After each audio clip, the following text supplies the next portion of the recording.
One of the biggest mistakes I find with newer shooters and getting into some intermediate shooters is they're not using their eyes right. You're like, whoa, I didn't use my eyes right. Yeah, okay. Here's the thing is if you come from the world of trap and you shoot or you just shoot trap, you look over the gun out beyond the trap house for the target. If you shoot skeet, you're looking over the gun slightly left for the high house, slightly right for the low house. With sporting clays, we have to be a little bit more creative. Now, like I said, if this is you, little stick guy here, and shooting, and the machine's in front of you, and the target's going that way, yeah, you can hold right over top of the trap machine and be able to shoot. However, if we have the machine back here and it throws the target out like that, and we're in the stand here, we can't really look at that machine too well, and we can't hold at that machine. We have a starting point out here. Let's say you're going to put the gun here, but we want to look back here with our eyes. I have a great little video I took of a road. Let's just cut to that real quick so you can see what I'm talking about. When you're driving, if you look just straight out and not to the left or right, cars go by fast. You're trying to time jumping out in front of traffic is tough. But if we just look to the left, now we see vehicles, now they go slower. Now, here, so our stand's here, guns out here somewhere. We want to get our eyes back. Generally, it's halfway back from the machine to where you're holding the gun to look for the target. That way it's not a surprise. When you look over the gun for the target, all of a sudden the target will just appear. Like the cars in the video. They just appear and they disappear, and they seem really fast. But if we see it before the gun, if this doesn't work, you look here. You're still seeing it before the gun. It's still not as much of a surprise. And then if we have a machine here going across, and we have the gun hold point here, we're looking about halfway back. Same thing. It's not a surprise. This is one of the biggest mistakes I see is people looking at their gun, not looking out, and not looking to the side.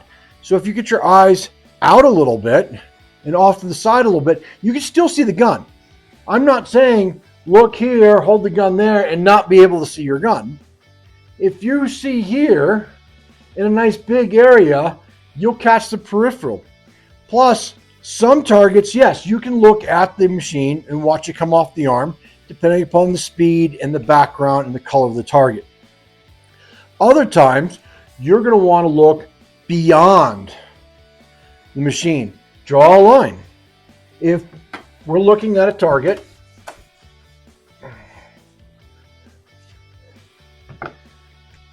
let's do this here again, and it comes out across, and let's say you have a dark area back around here, and then this is an orange dome with a black ring to the target.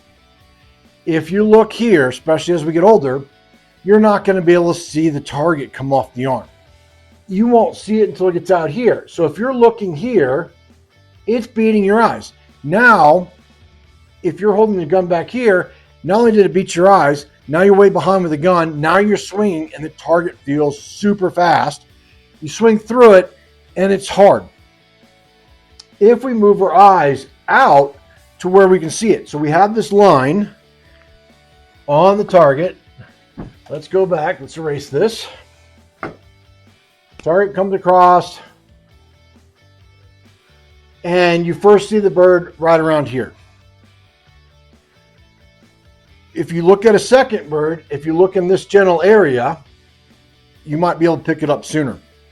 We want to pick a line when we do see it and see if we can't trace it back a little bit.